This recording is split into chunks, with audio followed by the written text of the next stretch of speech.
दुर्भाग्यपूर्ण आहे. आम्ही जे दिलं त्यांना ते प्रेमच दिलं. एवढी वर्ष त्यांच्या सोबत उभं राहिलो, परिवार म्हणून सोबत उभं राहिलो आणि अशा वेळेला सौदा करणं ह्या अशा काही गोष्टींसाठी स्वतःच्या नावाच्या स्वतःच्या परिवाराचा हे दुःखद आहे. अरे ये तो सिर्फ ट्रेलर है. पण महत्वाची गोष्ट एवढंच आहे की भाजपला शासन करता येत नाही, सरकार चालवता येत नाही. मी बघितलं नाही, महत्वाचे विषय आहेत अनेक. मला वाटतं ह्या छोट्या मोठ्या विषयांमध्ये जाण्यापेक्षा देशाचे विषय आहेत, राज्याचे विषय आहेत, त्याच्यावर बोलूया. मला वाटतं शिवसेना शिंदेगत वगैरे नाहीये, एकच शिवसेना, ती म्हणजे शिवसेना उद्धव बाळासाहेब ठाकरे पक्ष. दुसरे आहेत ते भाजपचे गुलाम आहेत.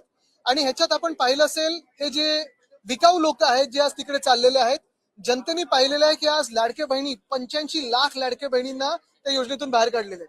आज शेतकऱ्यांची कर्जमाफी, म्हणजे आम्ही कर्जमुक्ती केली आहे, कर्जमाफी बोलतात, ती देखील पूर्णपणे होत नाही, ती फसवी होत आहे.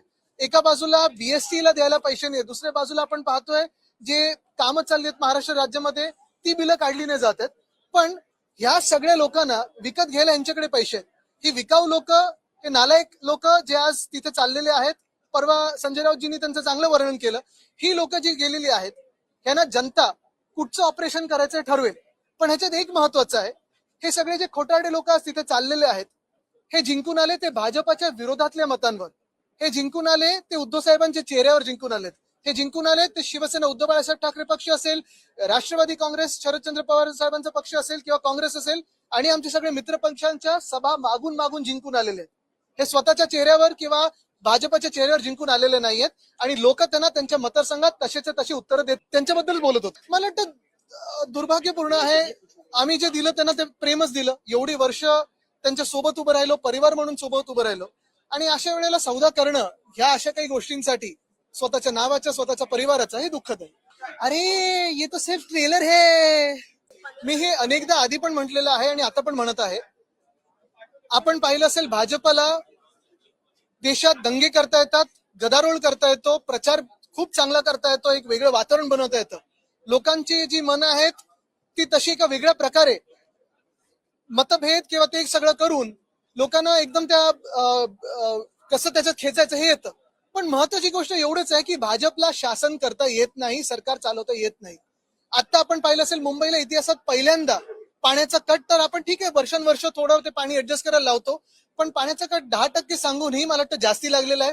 जे पाणी येत आहे ते गढूळ पाणी येत आहे आणि असं सगळं मुंबई कधी अशी चालत नव्हती आधी. आता नुसतं पाण्याचे कट नाही तर विजेचे कट देखील लागायला लागलेले आहेत. बीएससीचा पॉवर ट्रिपिंग व्हायला लागलेला आहे आणि एवढं नुसतं मुंबईत नाही तर पुण्यात आलटून पालटून पाणी यायला लागलेलं आहे. म्हणजे इथेनॉल सगळ्यासाठी पाणी खेचतायत, पण अजूनही लोकांना पिण्याचं पाणी मिळत नाहीये. आणि म्हणून भाजप सरकार चालवण्यापेक्षा नुसतं तोडफोड कशी करायची, लोकांचे पक्ष कसे फोडायची, लोकांची घरं कशी तोडायची, ह्याच्यावर लक्ष केंद्रित करू नये. थोडं ह्याच्याकडून लक्ष काढलं, निवडणुकीकडून लक्ष काढलं आणि शासन जिथे जिथे जिंकलेत ते चालवण्यात जर लक्ष दिलं तर सरकार अजून चांगली चालू शकतात. पण हेच माझं म्हणणं आहे की हे आमदार फोडा, मग आता खासदार फोडू, मग आता आम्ही परत एकदा तुमचे आमदार फोडू, मग नगरसेवक फोडू. थोडं तरी लक्ष तुम्हाला ज्याच्यासाठी निवडून दिलं असेल त्या निवडणूक आयोगाने त्याच्यावर तर टाका. आणि अजून एक तुम्हाला सांगतो, जो डिसॅलिनेशन प्लांट, जो आम्ही समुद्राचं पाणी गोड करण्याचा प्लांट आम्ही काढत होतो, तो जर 2021 साली जो आम्ही मंजूर केला होता तो आतापर्यंत पूर्ण केला असता, 2025 साली पूर्ण व्हायला पाहिजे होता, तर हे ना आज ही पूर्ण मुंबईकरांवर वेळ आणण्याची पाळीच नसती आली. म्हणजे दुसरी बाजू ही पण दिसत आहे की हे सरकार कसं मतभेद करतं.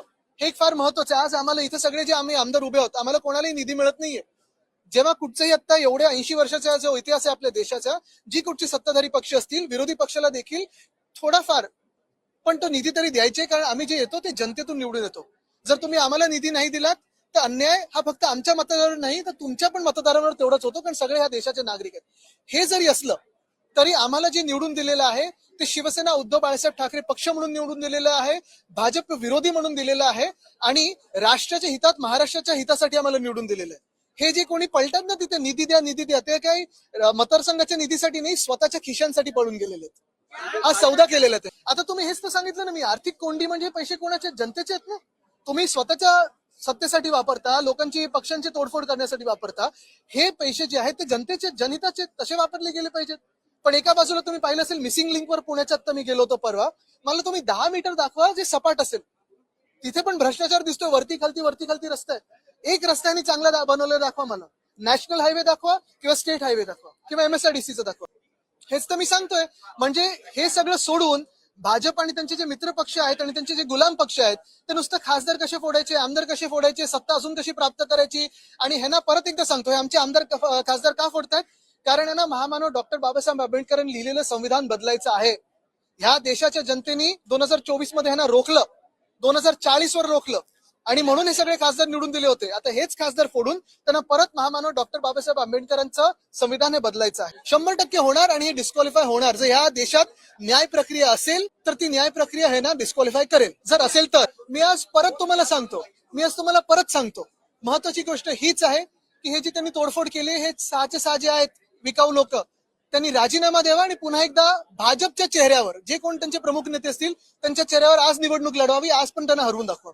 अरे मला वाटतं ह्याच्यात एवढे देशात आणि राज्यात एवढे महत्वाचे प्रश्न आहेत ना, ह्यांनी पण तेवढे इम्पॉर्टन्स दिला नाही, त्यांनी पण इम्पॉर्टन्स दिलं नाही. हे चालू असतं ना. आता आपल्या वरळीत किती चालू असतं, थोडं थोडं चालू असतं. मला वाटतं सगळ्या घाणेरड्या राजकारणाला बाजूला ठेवून मी सतत सांगत आहे की लोक बघतात की तुम्हाला आता निवडून दिलं ना, तुम्ही काम काय करताय. हे पक्ष फोडायचे, विकत घ्यायचे, अमुक करू तमुक करू, हे सगळं सोडून जरा काम काय चाललंय, लोकांचे हाल काय आहेत ना रस्त्यावर ते जरा बघा.